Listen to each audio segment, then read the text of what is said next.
Our Trade Minister and Nationals Trade Spokesperson Todd McClay to talk more about trade following our party policy announcement yesterday, and also ahead of Prime Minister Modi's visit at the end of the week.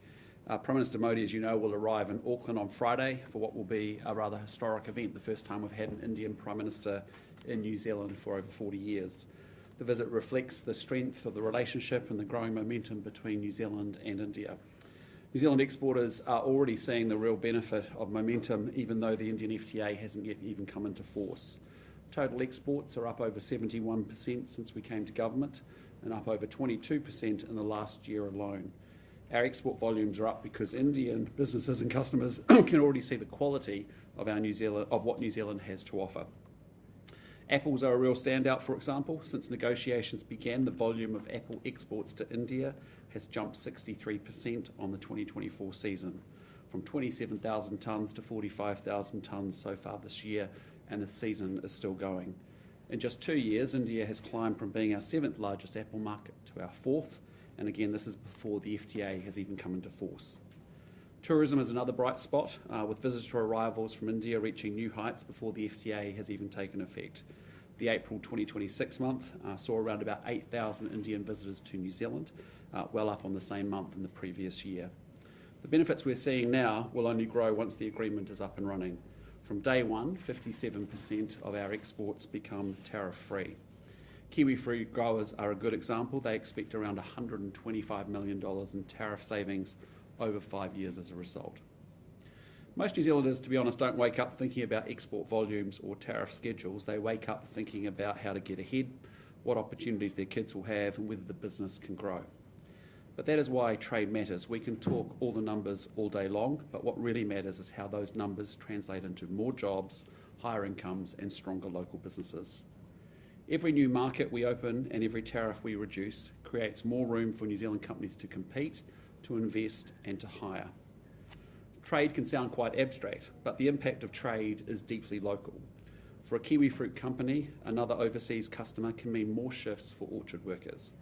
For those workers, it can mean more money to spend at the local cafe, supermarket, or the shops, helping those businesses in turn grow and hire more too. That is the point of our government's trade agenda and of National's trade policy announced yesterday. It's about backing Kiwi exporters, opening doors in fast-growing markets, and making sure that the benefits of trade are felt in communities right across the country. The progress that we're seeing with India shows what is possible when New Zealand is ambitious, outward-looking, and future-focused. There is a huge opportunity in front of us, and National is determined to make the most of it. And with that, Todd and I have to take your questions for the day. On your announcement yesterday, New Zealand has almost no direct links with any of the markets you've said, air links, sorry, with the markets you want to prioritise. What work is being done, for instance, to try and get direct flights between New Zealand and Brazil? Yeah, well, look, we haven't kicked off formal negotiations with any of the 7 countries that we talked, or markets we talked about yesterday. We've obviously had some, we have some connections and some relationships in those places, and obviously air connectivity forms a big part of that. In much the same way, we didn't have a lot of air connectivity with China or even with India today, and yet we're able to still be able to build those connections into those markets. As you know, in aviation, often having an indirect route through a hub, actually that then can connect into that market before direct services are then viable in their own right is sort of the way forward as well. So, we sell, most of our Indian traffic really comes through Hong Kong or through Singapore down into New Zealand rather than direct air services. Of course, we hope to get them in the foreseeable future. Minister McClay, can I ask you to clarify a few things on the India FTA? So, back in January, you said Indian nationals coming to New Zealand on the TEE visa get no right to bring a family member to New Zealand under this temporary visa. Is that the case? Yeah, so the Minister's working through all the detail of that, but what we will do is honour the obligations and commitments we made in the free trade agreement. The TE is a special visa being created just for Indians. They don't have a right to do that, but it does reserve the ability for future governments to make decisions on that. And everything we do in a trade agreement is to make sure that it's the New Zealand government, our parliament, that makes decisions, and ultimately to reserve the policy space for future governments to adjust.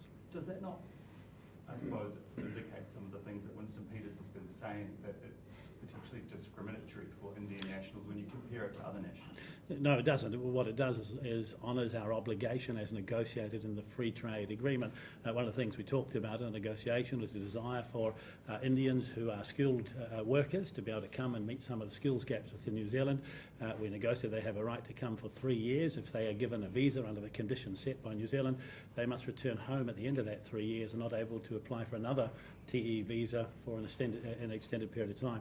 So these things are always negotiated in great detail and great depth, and ultimately, as I said yesterday, I repeat again, New Zealand honours its obligations in free trade agreements, and we will with the Indian FTA. So Wouldn't Winston it make Peters it is more wrong. attractive if we... Hang on, we'll just finish off and come to you. Winston Peters, he's wrong. Well, Mr Peters is able to speak for himself. All I'm doing is trade and saying we always honour our obligations under free trade agreements, and we take those obligations as negotiated with India very seriously. Both sides will be going through how to best enact their commitments. An example of this is we have reached agreement with India that perishable goods should clear their border within 24 hours. That's a significant win for New Zealanders who want to sell fresh produce and products into that market. They'll be working out how best to achieve that, just as we are working through many things on our side. But on the visas, wouldn't it make it more attractive to India's best and their brightest to come to New Zealand if they could bring their partners into New Zealand? But that's not something that was considered in the negotiation. All I'm saying is what we negotiated in the agreement, both sides understood, is what we are enacting, what we will enact in as far as that visa policy is concerned. But there are many ways that people from around the world can come and work in New Zealand when they have skills, and people from India, as with the UK, will be able to apply as along with everyone else in the world, or the special visa that is being created. It doesn't exclude them for coming here as a tourist, as an example, even though there was no negotiation over rights or obligations for tourist visas. Is there any information you've seen at this stage from India, or have you been briefed on from India about revealing questions or concerns about Winston Peters' claims there's been nationals had covert tightening of immigration settings? Well, I reject the characterization of our engagement on this as we work through, what we will do across the board to meet our obligations, but no, nothing's been raised directly with me.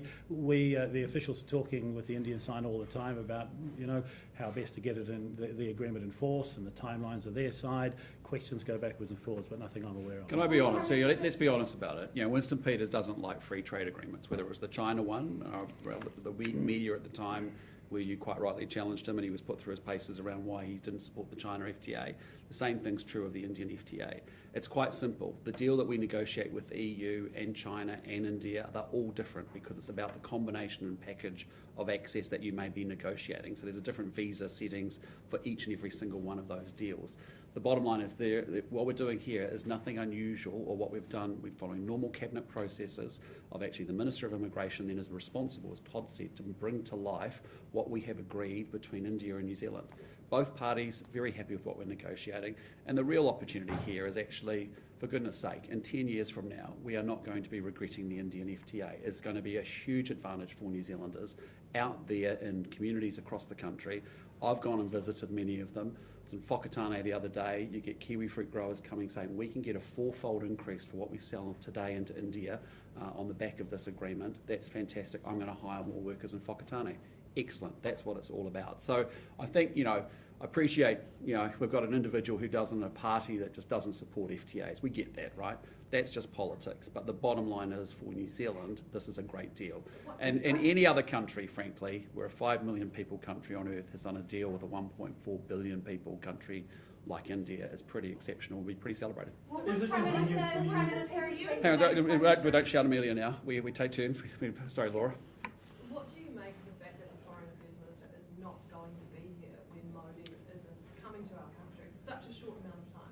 Yeah, look, it's a leader-level visit in the same way that I get hosted by leaders overseas and the Foreign Minister is not with me typically on those visits either. I was hosted in India by Prime Minister Modi. I'm hosting him here in New Zealand. The Foreign Minister's actually got to do business in Singapore and Japan. That's quite normal.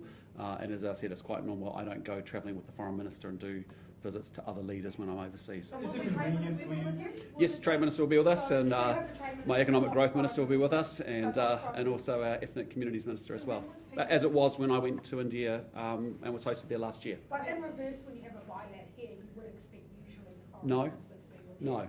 No, that's not the case. That's typically, if you think about how I've been hosted around the world, foreign ministers aren't often there. Did you meet with India's Foreign Minister when you were over there? I've met with him at different forums, not always with Prime Minister Modi.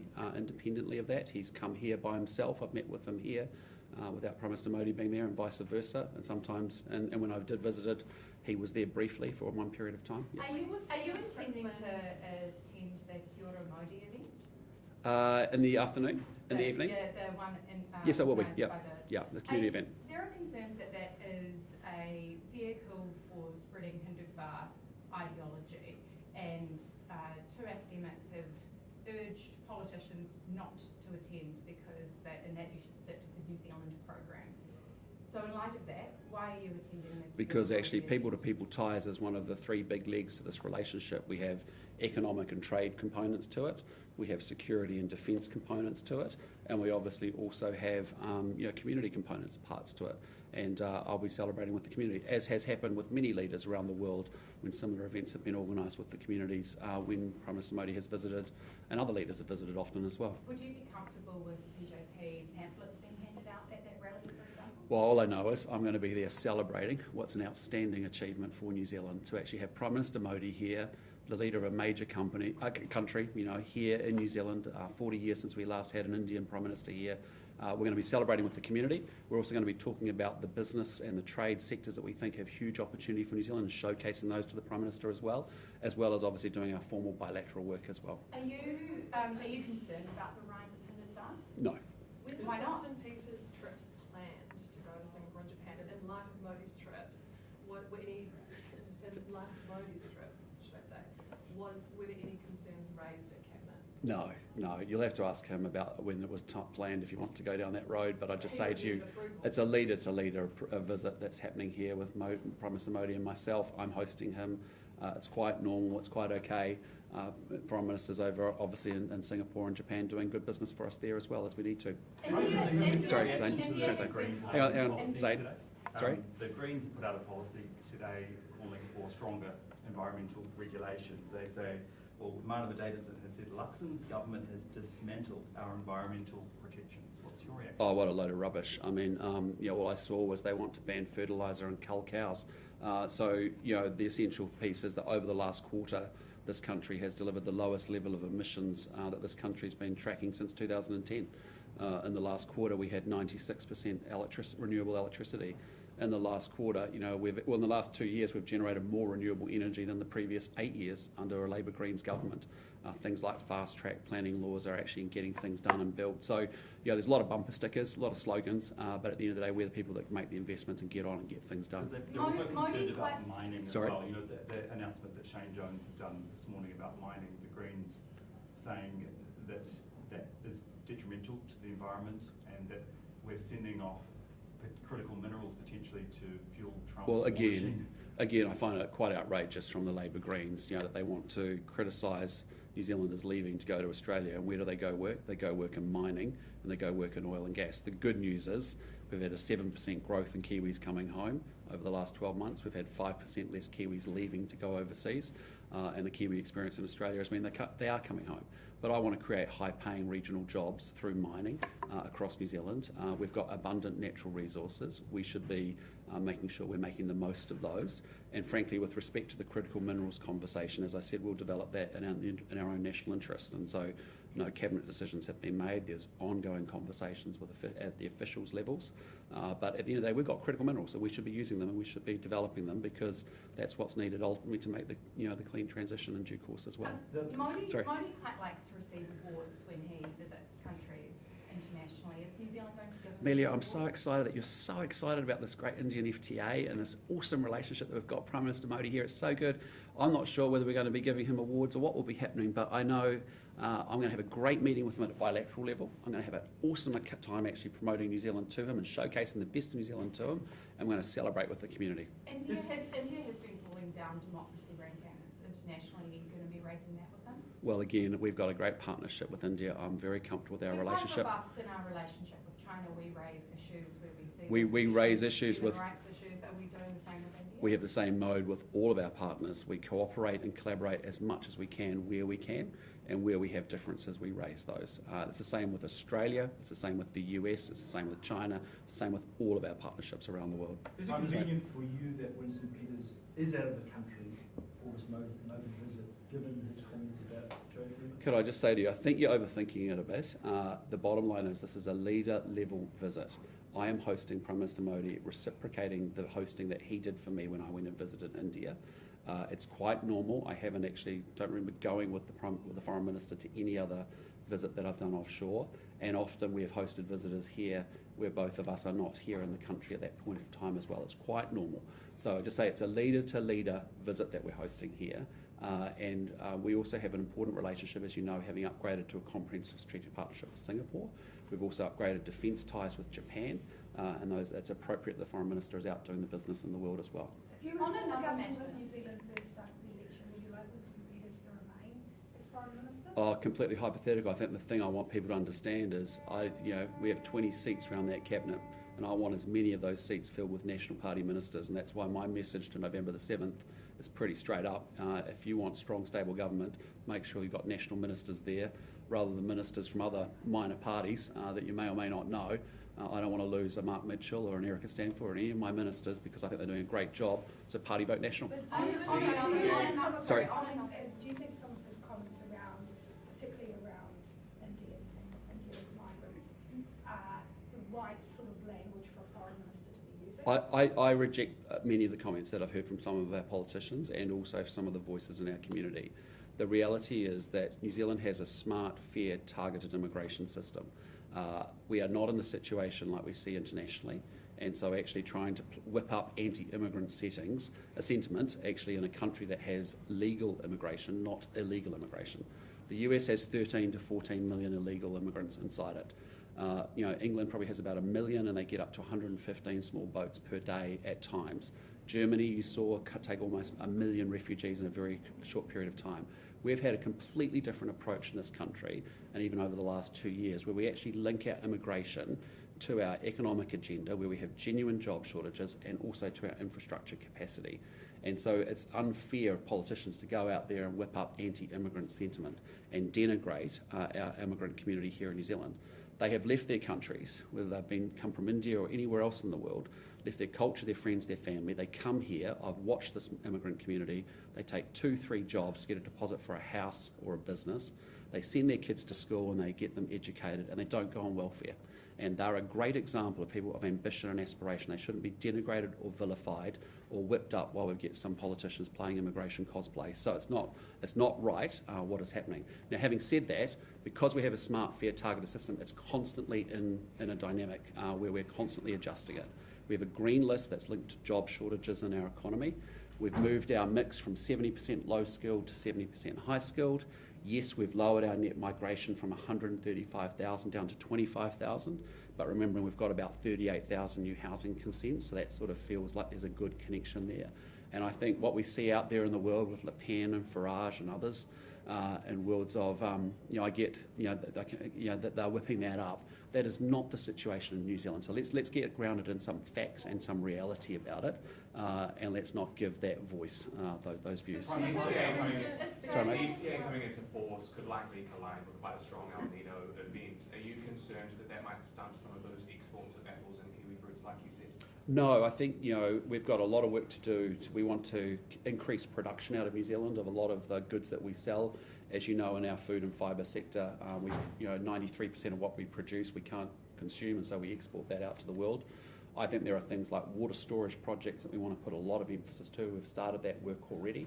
But if you think about what the power of water storage can do to some of our primary industries around the country, that's the way in which we need to go forward. Will that be in place by later in the year? Well, no, there's some water storage projects coming on place. I can think of those in North Canterbury and Northland and other parts of the country. But I'm just saying to you, regardless of what's happening with the weather conditions, it's foot to the accelerator. We are going to grow this joint, and we're going to lift our collective wealth and lift our collective living standards. And part of that is we're going to sell to the world as much as we possibly can. On another matter, Sorry. on another A matter, reaction to the ACT Party. So David Seymour has raised concerns about the disability benefit and the sickness benefit being overused and overprescribed by GPs. And he says that it should be government-appointed doctors that make those decisions. Is that something that you'd ever support?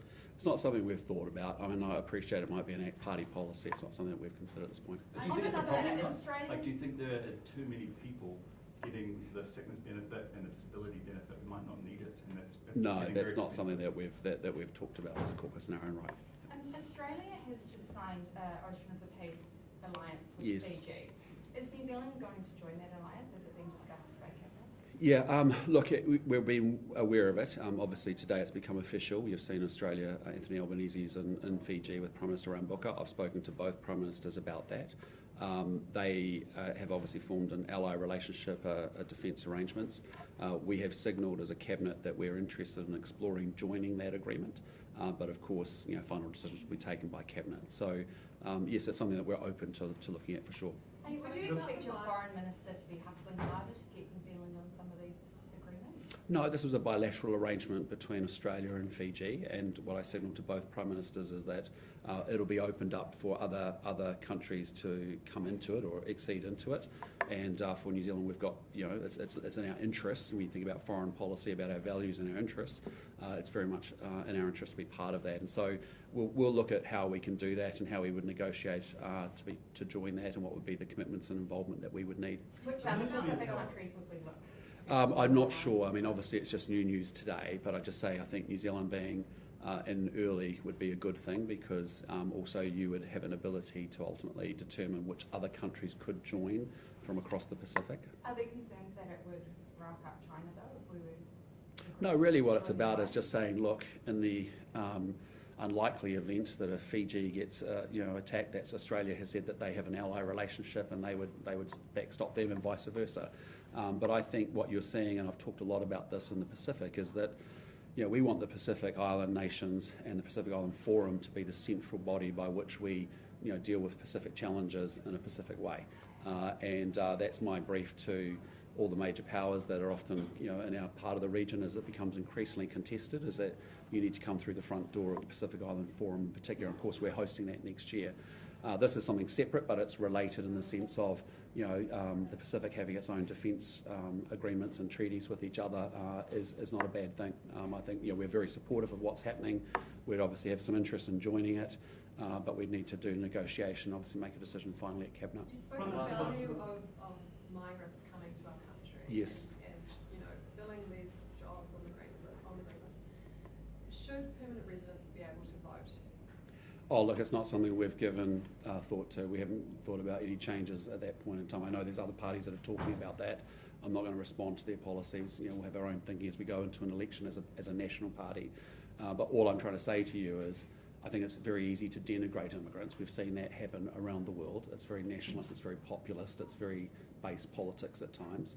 And I'm just trying to get everyone to understand here in New Zealand we have a rather unique situation where we have good social licence and good support for our immigrant community because we do have a smart, fair, targeted system that we dynamically adjust as needs to make sure it fits with the economic agenda and also the infrastructure capacity. Many countries don't allow, non-citizens to vote. So is that something that you would be looking Not something that we've considered at this point in time as a national party. So the Ministry of Health is currently reviewing the health effects of nitrate in drinking water.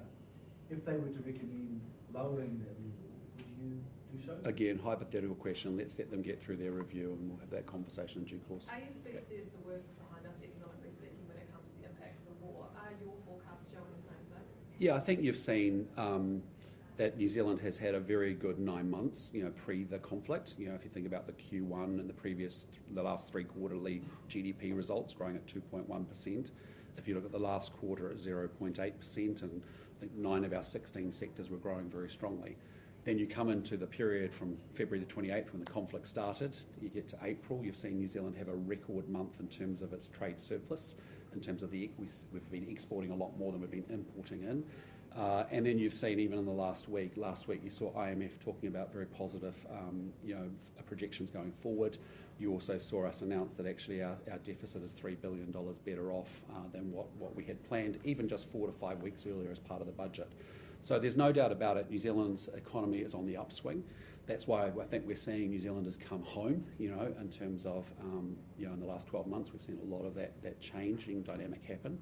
But also it's a real opportunity for us to come out of the crisis without barnacles having been attached to the economy. And that's why we said we're going to minimise the impact on inflation, minimise the impact on growth, come through, get back up on the foils and then really grow from here. And when you look out, even if you take the budget forecasts, which are probably a bit underdone relative to what we're seeing and feeling in the economy, when you're close to 3% growth, people feel that. When you think about 220,000 jobs, you think about wages growing faster than prices and us being able to pay down debt quicker, that's always a good thing. So what does this mean for the RNZ on Wednesday? It's really an independent decision for them to make around monetary policy. But what you're seeing from my government, which is about being fiscally responsible, why are we putting so much focus on being disciplined, even in an election year where typically politicians and governments will go spray cash around? We're not doing that. We're making a virtue of the fact that good financial discipline means that we don't increase debt and we don't increase taxes. Good financial discipline means that we can generate savings, which we can put to the front line. We've generated $50 billion in the last 3 budgets. And then good financial discipline means, frankly, that we're building up the buffers for an inevitable future crisis that may come. And I want New Zealanders to understand this. The last government really was spend more, tax more, borrow more. They tripled the debt from $60 billion to $180 billion. $10 billion almost in interest payments, that we just pay in interest only. That's 4 Dunedin hospitals every single year we could be building that we can't because of the debt that was run up by the previous administration. That's more than we spend on police, defence, justice, corrections and customs combined every year. So, that's not schools, hospitals and roads we're getting to build, because now a big part of the government's expenditure is actually servicing the debt that was run up over the last government. Can I just ask, has National considered, as a party, introducing mandatory pay gap reporting? And would you look to do it? Do you want to do it? Yeah, look, it's an ongoing conversation. I did it as a CEO myself, frankly. I just self-did it. I self-reported it because I thought it was important, and I would put it into my annual reports and make that pretty transparent. Whether we need to do it in a compulsory way or whether it can be done voluntarily, we're up for that conversation. I'll let Nicola Grigg, as the Minister of Women, talk that through. Given you thought it was a good idea, why wouldn't it be a good idea? Well, because I voluntarily chose to do it. No one told me I had to do it. I thought it was just a good thing for me to do because I wanted to get pay parity in place. I inherited a business that hadn't had different pay rates for different jobs, for equal jobs. And so for me at that time it was important as a CEO to do that. But I didn't feel any compunction from the government, by the government to tell me to do that. It was just the right thing to do as a good CEO. The government might quite like the extra tax and take it right now and would pay them more, right? Well, Might be quite good for you. well, look, I mean, you can see the approach of our government when we talk about KiwiSaver and paid parental leave and the changes that we're making there, that we're saying, hey, listen, we know that's a very stressful time of your life, when you're off work with a little one, and if you don't make your contributions, we will make them for you, is what we committed to a couple of weekends ago, because that's the right thing to do, because there is a lot of inequity that arises in the superannuation piece, and I think that would help a lot. When you did that at Air New Zealand, was it much extra administrative burden or cost to business? The reality is there's relatively few big companies in New Zealand. A lot of our businesses are below 25 employees. I was fortunate. I had a large company with 12,500 people, and so therefore we did have more resources to be able to do more of that reporting. But it is genuinely a really big, difficult burden on many businesses across New Zealand. Just remember, we don't have a big corporate community like we see in Australia or in the US. We've got a handful of companies that are of that size or scale. So I think you have to be really cognizant of, you can spend a lot of time on activity and actually not on actually solving the problem or delivering the achievement of the better result. So that's what we'd have to be weighing up and thinking about Surely too. it would be the first step to solving the problem, though, right? If you actually really want to get what. Sure, but if you think about a company that's got 15 employees or 20 employees, which is the vast majority of New Zealand businesses. Sure. But I mean, I'm just highlighting to you the things you'd be considering if we were to go down that pathway. Okay. What did you make of Anthony Albanese's comments about shagging Kylie Minogue? Was that appropriate? I don't comment on the domestic affairs of other countries. I'm focused on running New Zealand. Running New Zealand. Yeah. National. You get last question because you're so well dressed today. Thank you very much. Yeah. National. Yes. He's central casting, isn't he? Yeah. Well, the party accepted a petition calling for a ban on bottom trawling in April. Is that something that you're going to campaign on? Look, I think on bottom trawling, you've got to get the balance right between the economics and the environmental pieces. You know, there is 9,000 people that work in our fishing industry, generates almost $2 billion worth of value to the economy, and about 70% of all the fish that we consume inside this country actually comes from bottom trawling. If you think about our EEZ and our oceans, we are consistently we're not expanding bottom trawling. It sits about just under 2% of the ocean that we're involved with. But having said that, on the other hand, I think there is a real need for the commercial fishing industry to actually start to embrace more technology to get better environmental outcomes. And that's no different from what we have put in place since we've come to government with respect to Agri-Zero in the agricultural industry, for example, as well. And I think there's more innovation needed. I think there's more that can be embraced, and we're happy to work with the industry on that. But you've just got to balance it up, because it's all very well, again, coming to a bumper sticker, a bit like we said, let's end oil and gas, and low and middle income workers lost their jobs because of an unthought through policy that caused huge pain and suffering for New Zealanders. And so let's just go into it getting the balance right between those elements. In order to move away from bottom trawling. Sorry? In order to move away from bottom trawling, is that what you... No, I'm saying economically it'd be very difficult to move away from bottom trawling when 70% of our fish supply comes from it, 9,000 of our people are employed in it, and it generates $2 billion, but you've got to constantly balance the economic with the environmental. And that's not, and what we need is to embrace more innovation and technology, and I'd like the sector to think about what more they could be doing to cause less damage to seamounts and stuff when they are bottom trawling. So you support what's currently happening, the bottom trawling that's currently happening? Yeah, well, in my conversations with the commercial fishing industry, it's like we want to encourage them to embrace more technology. Is there different ways and different methods and different practices that can be deployed that can cause less environmental impact? As I said to you, it's in a very small part of New Zealand, I think 1.7% of all our oceans, and it hasn't been expanding. But it's just, it's just like everything. Every industry we expect to keep embracing technology, innovation, so they can be better as they go forward. Okay, team, thanks so much for your time. Have a great day. See ya.